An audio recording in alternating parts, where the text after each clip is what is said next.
Labdien! Šodien es esmu īpaši sapucējies šim video, jo tas ir mans otrais video, un tas mums ir arī kopīgi jānosvin.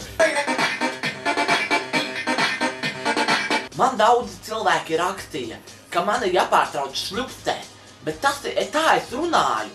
Nu labi, bet tā kā jūs man to ieteicāt, es gāju kursos, un, lūk, 2 nedēļu laikā, kamēr man nebija neviens video, es iemācījos runāt normāli, tā lai jūs man neaizrādat, bet ja jums nepatiks, es turpināšu šļupstēt.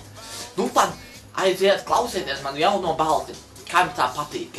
Šī būs mana jaunā balss, un es esmu lieliskais Pēters, un jūs skatāties manu video. Varbūt man vajadzētu pārtraukt šo roku kustību arī, jo es īsti nezinu, ko tā nozīmē, bet šādi es jums varu visu kaut ko parādīt. Tātad, šīs nedēļas tēmu ieteica lietotājs vārdā Krists28, kurš YouTube ierakstīja komentāru. Nākošais atrod kādu bērnu grāmatu, kurā ir aprakstīts, kā rodas bērni. Tas parasti ir interesanti. Es izskatīju savu grāmatu plauktu, un bērnu grāmatu man īsti nebija.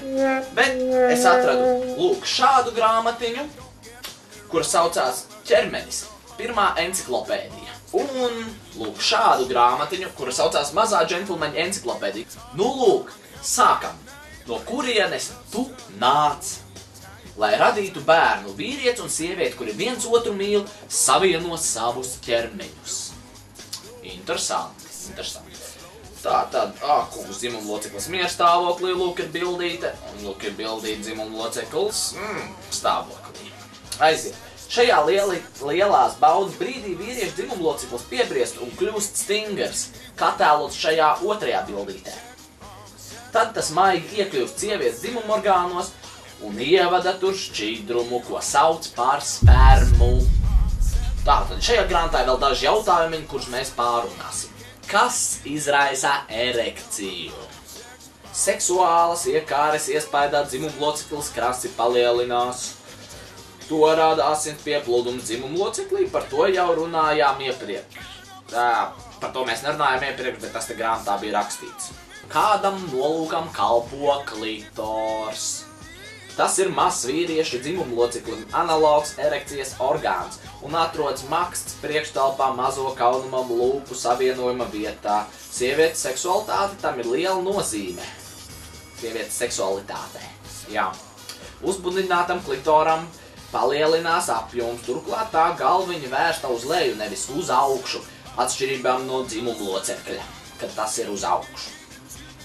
To klāja gļotādas kroka, zem kuras dzimuma akta laikā notiek tā kontrakcijas. Klitora ārkārtējā jūtīguma dēļ pieskārieniem tam jābūt sevišķi maigam. Ak, šausmas, ko mums raksta bērnu grāmatās. Bet tas ir visiem jāzina, un tas nav nemaz apkaunojoši. Kas ir vagīnisms?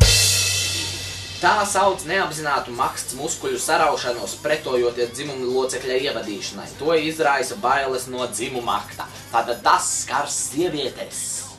Tātad, ja jums ir bail, jums ir vagīnisms. Nu, lūk, tas arī bija mans otrais video.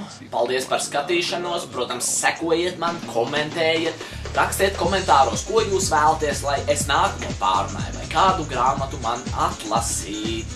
Un tagad es jums došu kādu pusminūti laika, šeit būs mans iepriekšējais video, jums ir iespēja uzspiest uz viņu un skatīties viņu, vai uzspiest uz manas galvas un sekot man YouTube kanālā. To pavadīs muzikāls ritms. Aiziet!